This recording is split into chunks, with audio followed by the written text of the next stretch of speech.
This is Land of Havilah, John 19b. Pilate sat down at the judgment seat.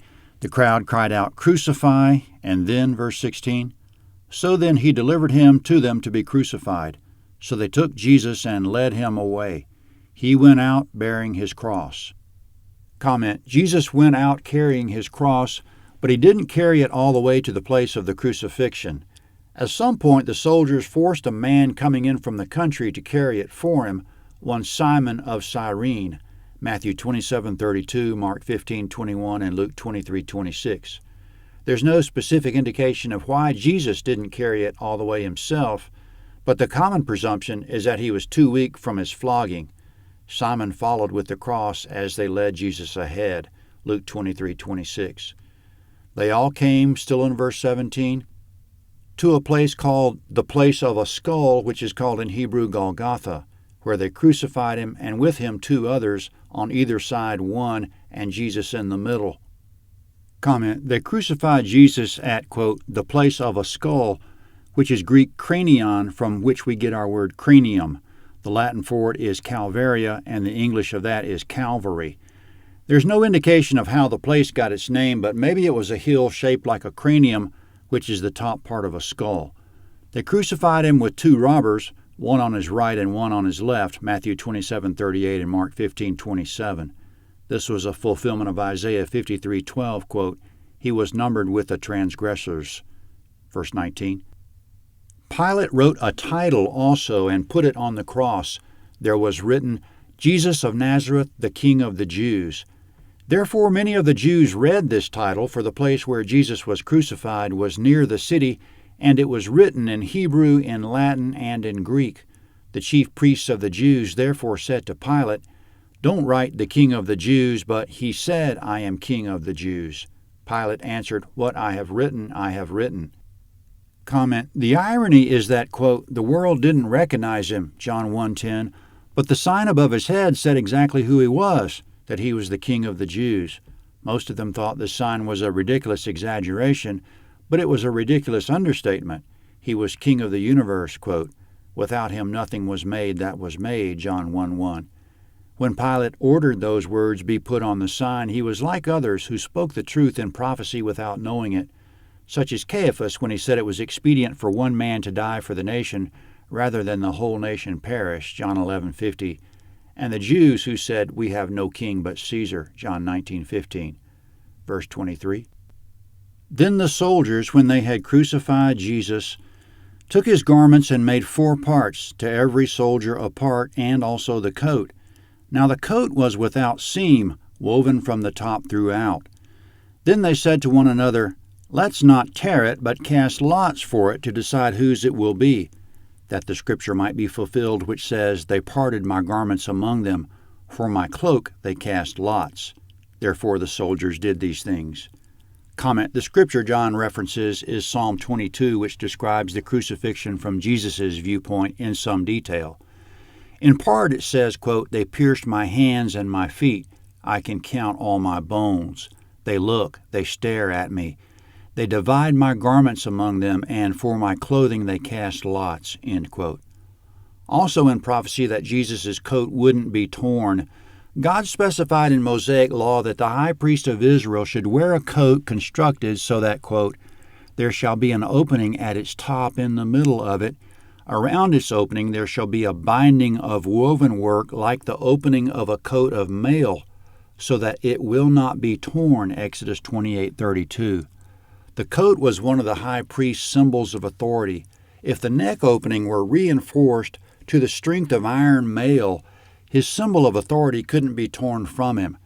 Jesus is the permanent high priest of the world, Hebrews 5:10.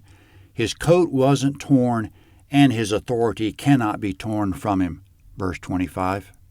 But there were standing by the cross of Jesus his mother and his mother's sister, Mary the wife of Clopas, and Mary Magdalene. Therefore when Jesus saw his mother and the disciple whom he loved standing there, he said to his mother, "Woman, behold your son." Then he said to his disciple, "Behold your mother." From that hour the disciple took her to his own home. Comment: Jesus charged the disciple whom he loved to take care of his mother.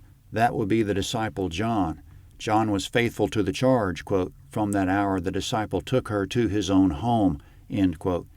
It's interesting Jesus assigned John to take care of his mother because he had at least 4 brothers, James, Joseph, Simon, and Judas, Matthew 13:55. Maybe he gave his mother to John because none of his brothers were believers at the time, quote, for not even his brothers were believing in him, John 7:5. In verse 25, there were 3 or 4 women looking on, depending on how we count them, but we shouldn't get the idea they were the only ones, quote, all the multitudes that came together to see this, when they saw the things that were done, returned home beating their breasts. All his acquaintances and the women who followed with him from Galilee stood at a distance watching these things, Luke 23:48 and 49. So there were women from Galilee, all his acquaintances, and multitudes. Jesus prophesied that he would be forsaken. Speaking to his disciples, he said, quote, an hour is coming for you to be scattered, each to his own home, and to leave me alone, John 16:32. And Isaiah 53:3 prophesied he would be, quote, forsaken of men, end quote. So he was forsaken in the sense that there were many to accuse him and not enough to defend him, especially as he stood before Pilate, but multitudes remained faithful enough to go home heartbroken, beating their breasts. Luke 23:48 and 49. Verse 28. After this, Jesus, seeing that all things were now finished, that the scripture might be fulfilled, said, I am thirsty. Comment, Psalm 22:15, quote, my tongue cleaves to my jaws. Verse 29. Now a vessel full of vinegar was set there, so they put a sponge full of vinegar on hyssop and held it at his mouth. Comment, what was a vessel full of vinegar doing there?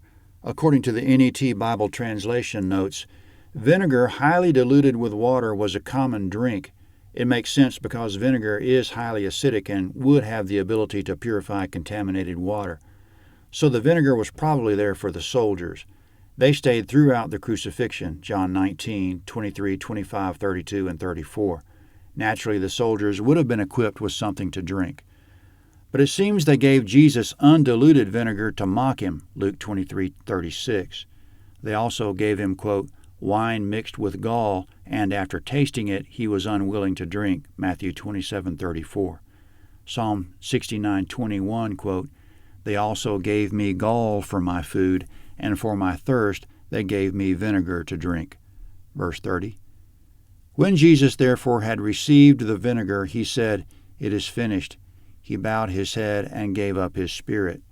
Therefore the Jews, because it was the preparation day, so that their bodies wouldn't remain on the cross on the Sabbath, for that Sabbath was a special one, asked of Pilate that their legs might be broken and that they might be taken away.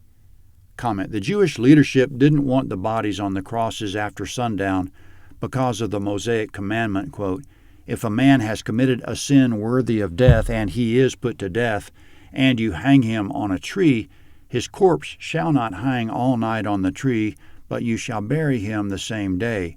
For he who is hanged on a tree is accursed of God. Deuteronomy 21:22 and 23. The breaking of the legs would hasten death by means of internal blood loss and by rendering the victim unable to assist his breathing by pushing up with his feet. So to get the victims off the crosses and buried before dark, according to Mosaic law, by the request of the Jews and by order of Pilate, verse 32. Therefore the soldiers came and broke the legs of the first and of the other who was crucified with him, but when they came to Jesus and saw that he was already dead, they didn't break his legs. However, one of the soldiers pierced his side with a spear, and immediately blood and water came out. He who has seen has testified, and his testimony is true. He knows that he tells the truth, that you may believe. For these things happen that the Scripture might be fulfilled, a bone of him will not be broken. Again, another Scripture says, they will look on him whom they pierced. Comment, it's unclear why the soldier pierced his side with a spear. Maybe it was a test to make sure he was already dead. Out came water and blood. The water might have been pleural effusion, which is the abnormal presence of fluid around the lungs, commonly due to heart failure. In verse 35, the disciple John testifies that he witnessed these events and that he's telling the truth, quote, that you may believe, end quote. he has the support of the Scriptures from Genesis to Revelation to back him up. In verse 36, they didn't break Jesus' legs, which fulfilled the prophecy, quote, "A bone of him won't be broken," Psalm 34:20. In additional prophecy that no bone would be broken, the sacrifice of the Passover lamb was a foreshadowing of the sacrifice of Christ. God specified that none of the lamb's bones should be broken, Exodus 12:46. It was an inexplicable detail at the time, but 1,400 years later God revealed the reason. John points out in verse 37 another fulfillment of prophecy, quote, "They will look on him whom they pierced," Zechariah 12:10. So going on, Jesus is dead, and verse 38. After these things, Joseph of Arimathea, being a disciple of Jesus, but secretly for fear of the Jews, asked of Pilate that he might take away Jesus' body. Pilate gave him permission. He came, therefore, and took away his body.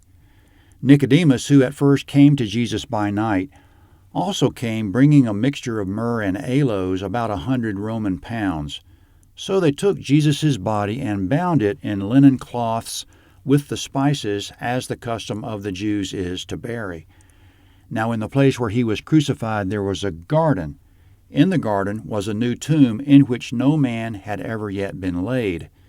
Then because of the Jews' preparation day, for the tomb was near at hand, they laid Jesus there. Comment: That's the first mention in the Gospel of John of Joseph of Arimathea. The other three Gospels also make mention of Joseph: Matthew 27:57-61, Mark 15:43-47, and Luke 23:50-56. Putting together all the information about him, he was a rich, good, righteous man and a prominent member of the council. He, quote, "had not consented to their counsel and deed," end quote. He was looking for God's kingdom. Joseph went boldly in to Pilate and asked for possession of the body. Pilate granted it, and Joseph took the body down. He placed it in his own new tomb that was cut from stone, in which no man had ever been laid, and they sealed the tomb by rolling a great stone against the door. The taking of the body from the cross to the grave was for more than one, so no doubt Joseph had help. Before putting the body in the tomb, as was the custom of the Jews for burial, they wrapped the body in cloth. Specifically, it was a linen cloth that Joseph bought, and they used spices. Nicodemus came with 100 Roman pounds of spices, which is 75 modern pounds.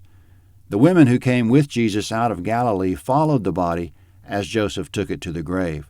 Some of them sat opposite the entrance of the tomb as they placed the body and rolled the stone in place, including Mary Magdalene and Mary, the mother of Joseph. Astoundingly, we can find Joseph of Arimathea in Genesis 37 and Isaiah 53.